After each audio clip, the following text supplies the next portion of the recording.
बच्चों, आपका एग्ज़ाम बहुत पास है और नीट के एग्ज़ाम में बिल्कुल बहुत ही कम दिन बचे हुए हैं। तो अगर ये मान लिया जाए तो 1 महीना अब आपके पास है ना। तो मैंने आपके लिए एक न्यूमेरिक डेटा आपके लिए निकाला है। एनसीईआरटी बायोलॉजी के बेस्ड जो भी न्यूमेरिक होंगे, जहाँ पर भी नंबर्स हैं, वो डेटा दिया हुआ और इन नंबरों के बेसिस पे काफ़ी क्वेश्चन आते हैं। ठीक है, तो ये कम से कम 40 से 45 पेज हैं। अगर आप इनको एक बार देख के जाएंगे तो आप अपने कम से कम 20 to 25 क्वेश्चंस को सही करने जा रहे हैं वहाँ पर। ठीक है, तो इसको देख के चलना है अपन लोगों को, हमेशा याद रखना है इस डेटा को। ठीक है, तो न्यूमेरिक डेटा ऑफ एनसीईआरटी हम लोग देखने जा रहे हैं। नंबर ऑफ नोन स्पीसीज कितनी है? ठीक है, 1.7 to 1.8 million. R H. Whittaker propose 5 kingdom classification किस ईयर में दिया था? तो किसने कौन सा सिस्टम कब दिया था? किस सेल की साइज कितनी है? वहां पर इन सारी चीज बात है। ठीक है, टॉलर एंजियोस्पर्म, ठीक है, 1,100 मीटर तक लंबा हो सकता है, यूकेलिप्टिस। तो मैंने वो सारी चीज़ें हैं आपको दिया, जैसे bony fishes bear 4 pair of gill slits. ठीक है, और साइक्लोस्टोमेट में कितना होता है? 6 to 15 पेयर गिल स्लिट्स होती हैं। ठीक है, टीनोपोरा में क्या होती है? 8 ciliated comb plate for locomotion पाई जाती है। More than 50% volume of neural tissue in our body is made up of किससे? न्यूरोग्लियल सेल से बनता है। इसी प्रकार लोअर एनिमल में आप अर्थवॉर्म को देखेंगे, मैंने वो सारे डेटा दिया गया जो अर्थवॉर्म के लिए इंपॉर्टेंट है। बिल्कुल उसी प्रकार जैसे कॉकरोच में भी वो मैंने सारा डेटा दिया है। तो आप इस डेटा को जरूर देख लें, बहुत इंपॉर्टेंट है बच्चों। ठीक है, पॉज कर करके आप ये वीडियो देख सकते हैं। कॉकरोच के साइज से लेके ठीक है, आई किस में होती है, कितने पेयर होते हैं, एनल सर्काई कहाँ मिलती है, 10 सेगमेंट मिलती है, जेनिटल पाउच कहाँ पर किस सेगमेंट में होते हैं। ठीक है, तो वो मैंने सारी चीज़ें किया है। 1 पेयर टेस्टिस होता है तो वो कहाँ पर होता है, किस सेगमेंट में होता है? एब्डोमिनल सेगमेंट में 4 to 6 में। ठीक है, जिसको लेटरल साइड की तरफ से। तो मैंने वो सारी इसी प्रकार सेम मैंने फ्रॉग में भी मैंने सारी डिस्कवरी दी। सेल के बारे में भी सारी सेल थ्योरी किसने दी थी, कब दी थी, माइक्रोप्लाज्मा का साइज क्या होता है, पीपीएलओ का साइज क्या होता है, बैक्टीरिया का साइज क्या होता है, टिपिकल बैक्टीरिया का कितना साइज होता है, आरबीसी का क्या होता है, वायरसेस का क्या होता है, राइबोसोम्स का क्या होता है, मेंबर ऑफ आरबीसी, ठीक है, कितने % प्रोटीन होता है, कितना लिपिड होता है, दोनों से मिलकर आरबीसी बनती है। ठीक है, तो वो मैंने सारे डेटा को मैंने यहाँ पर आपके लिए बेटा दिया हुआ है। क्लोरोप्लास्ट की लेंथ कितनी होती है, उसकी विड्थ कितनी होती है। ठीक है, डिस्कवरी ऑफ राइबोसोम्स कब हुआ था, ईयर हो, साइज हो, बिल्कुल सभी दिए हुए। 20 टाइप्स ऑफ अमीनो एसिड्स होते हैं, 10 एसेंशियल 10 नॉन एसेंशियल, तो मैंने सारे बताए। सेल में एवरेज कंपोजिशन किस चीज़ का होता है, वाटर कितने %, protein, carbohydrate, lipid, nucleic acid, ions कितने कितने होते हैं, blood glucose level in healthy version में कितना होता है। ठीक है, एंजाइम्स गेट डैमेज्ड ओवर कितने डिग्री टेम्परेचर पर एंजाइम्स डैमेज हो जाते हैं, 40 डिग्री सेंटीग्रेड पर। ठीक है, तो वो मैंने सारी चीज़ आपको, थंब रूल क्या होता है, तो मैंने सारी सेल साइकिल के में भी सारी मैंने फेजेस जिसमें भी डेटा था वो मैंने सारे आपको दिया हुआ है। प्लांट वाटर रिलेशन से रिलेटेड जो भी डेटा है वो बेटा मैंने बच्चों यहाँ पर आपको दिया हुआ है। ठीक है, मिनरल न्यूट्रिशन से रिलेटेड जो भी डेटा है, जो भी वैल्यूज़ हैं आपके उसमें दी गई हैं, जो भी वैल्यू दी गई है वो मैंने आपको सारा डेटा इसमें डाल के दिया हुआ है। ठीक है, 70 essential elements and 4 beneficial elements for plants के लिए होते हैं। ठीक है, तो 4 वो कौन कौन से जो बेनिफिशियल होते हैं वो आपको सही बताएंगे। फोटोसिंथेसिस में जो भी डेटा था, एक केल्विन साइकिल में, ठीक है, जिसको C3 साइकिल कहते हैं, क्या होता है, इनटेक होता है 1 CO2 का, 1 मॉलिक्यूल ऑफ CO2 और 3 ATP and 2 NADPH2। 6 cycle run for 1 glucose formation, कितनी साइकिल्स में 1 ग्लूकोज फॉर्मेशन बनता है, 6 में। याद रखिएगा, बहुत इंपॉर्टेंट डेटा है बेटा।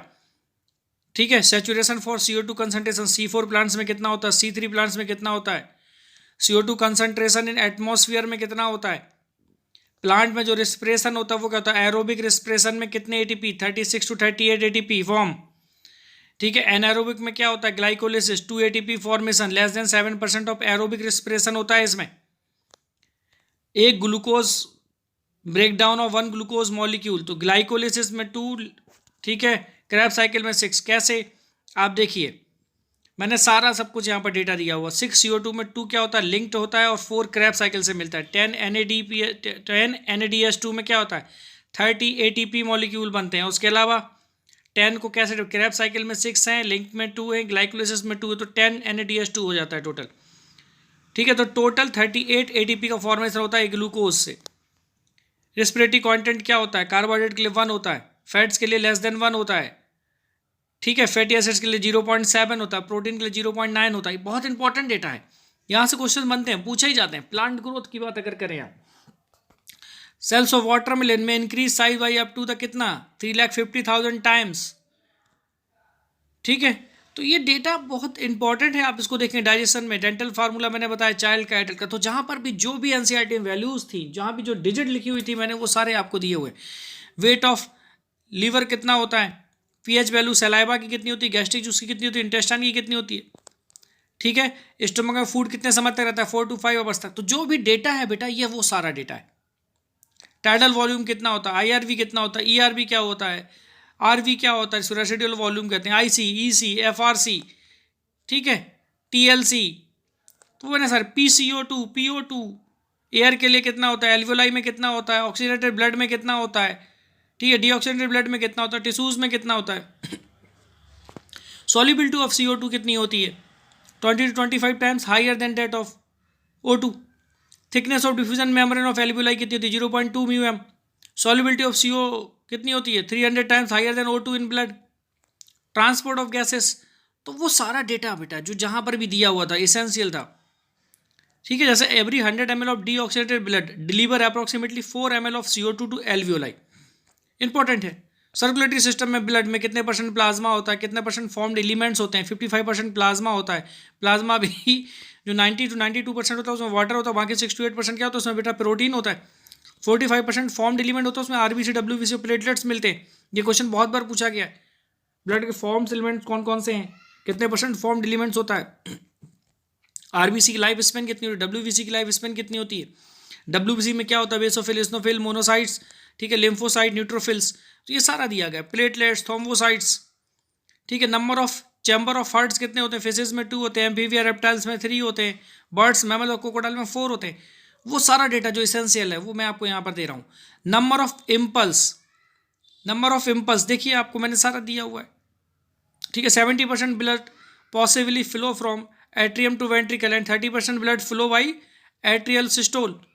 तो वो सारा डेटा जो यहाँ पर जरूरी था मैंने आपको दे रहा हूँ। नॉर्मल ब्लड प्रेशर कितना होता है, हाइपरटेंशन के समय पर कितना हो जाता है, किडनी में लेंथ कितनी होती है, विड्थ कितनी होती है, थिकनेस कितनी होती है, वेट कितनी होती है, वो सारा डेटा। ईच किडनी में कितने नेफ्रॉन होते हैं, 1 मिलियन नेफ्रॉन होते हैं।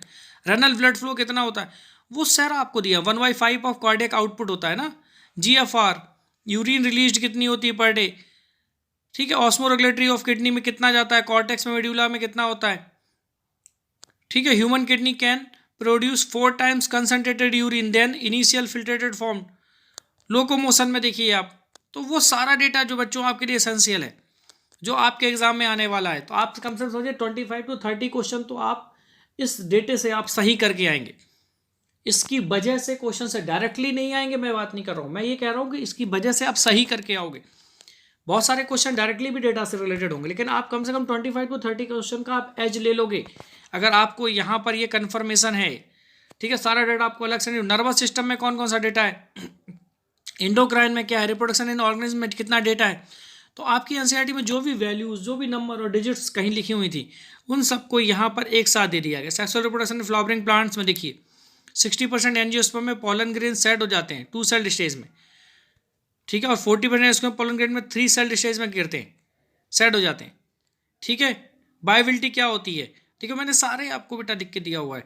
आप इनको अच्छे से देखेंगे, इनको आप रिवाइज करेंगे तो आपके वो सारे कन्फ्यूज़न दूर हो जाएंगे। एक साथ आपको दिया, ओवरी का साइज कितना होता है, फैलोपियन ट्यूब का साइज कितना होता है। ठीक है, टेस्टिस में कितने टेस्टिकुलर लोव्यूल्स होते हैं, वो सारी चीज़ें आपको दी। ग्लैंडुलर टिश्यूज होता है ना, तो ईस्ट ब्रेस्ट में डिवाइडेड होता है, कितने मेमोरी लैब में, कितने मेमोरी लैब में डिवाइड होता है, तो 15 to 20 मेमोरी लैब में डिवाइड होता है। तो वो सारी चीज़ें, मतलब मेंस्ट्रुअल साइकिल। ठीक है, तो जहाँ भी जो डेटा था वो मैंने दिया है। एम्ब्रियो विथ 8 to 16 ब्लास्टोमियर, इस स्टेज को क्या कहते हैं, मॉरुला कहते हैं। ठीक है, फर्स्ट मंथ में क्या फॉर्मेशन होता है, सेकंड मंथ में क्या फॉर्मेशन हो रहा है, 5th मंथ में क्या फॉर्मेशन, 24 वीक में क्या हो रहा है, 9th मंथ में क्या फॉर्मेशन हो रहा है। इसी प्रकार रिप्रोडक्टिव हेल्थ को देखें आप, फैमिली प्लानिंग कब स्टार्ट हुई थी? इस टॉपिक से डेटा वाइज ही क्वेश्चन आता है। तो मैंने आपको दिया है, ठीक है। आप इस डेटा को अच्छे से याद करेंगे। प्रिंसिपल ऑफ इनहेरिटेंस देखिए, इस पर भी जो भी डेटा था, इस टॉपिक से बहुत क्वेश्चन आते हैं डेटा पे, डायरेक्टली क्वेश्चन पूछते हैं। मॉलिक्यूलर बेसिस ऑफ इनहेरिटेंस पे बहुत क्वेश्चन पूछते हैं, डेटा पे बेस्ड क्वेश्चन आता है। तो आप यहां से इसको उठाएंगे, यहां से आप अपने डेटा को रिवाइज करेंगे। आपने जो भी साल भर पढ़ा हुआ है वो यहां से रिवाइज करेंगे बच्चों, ठीक है। जो भी अपन ने क्लास में पढ़ा है वो तो बेटा ठीक है, इसको भी आप रिवाइज करेंगे।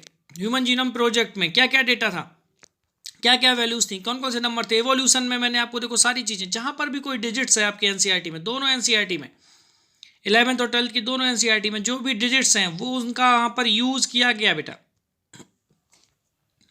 उनका यहाँ पर अच्छे से यूज किया गया। तो उसको आप यहाँ से रिवाइज करेंगे। आप इस वीडियो को बार बार रोक के, पॉज करके, उसको जूम करके आप इसको देखिए, ठीक है।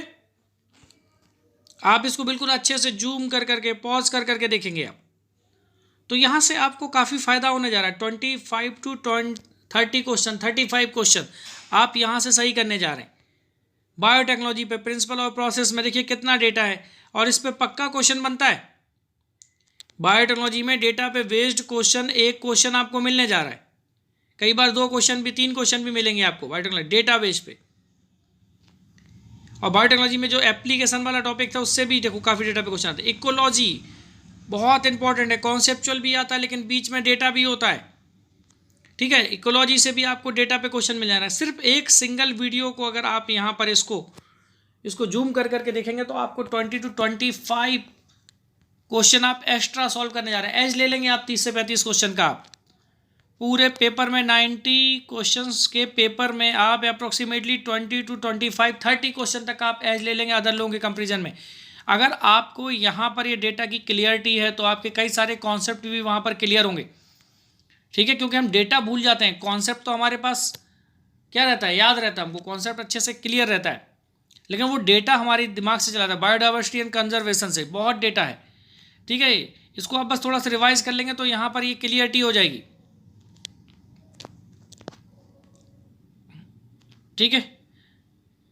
यहाँ पर देख लिए प्लांट स्पीसीज कितनी है, फिशेस कितनी है, ठीक है। तो ये अमेजोना रेन फॉरेस्ट में, जो साउथ अमेरिका में है अमेजन के रेन फॉरेस्ट में, वहाँ पर कितनी वेराइटीज़ है उनकी हम लोग यहाँ पर बात कर रहे हैं। अलेक्जेंडर वॉन हम्बोल्ट स्पीसीज का रिलेशन बताया था इन्होंने, ठीक है। याद होगा ना आपको, जेड लाइन वगैरह लार्ज एरिया के लिए जेड को रिप्रेजेंट करते हैं। IUCN की रेड लिस्ट में वगैरह में देखिए आप,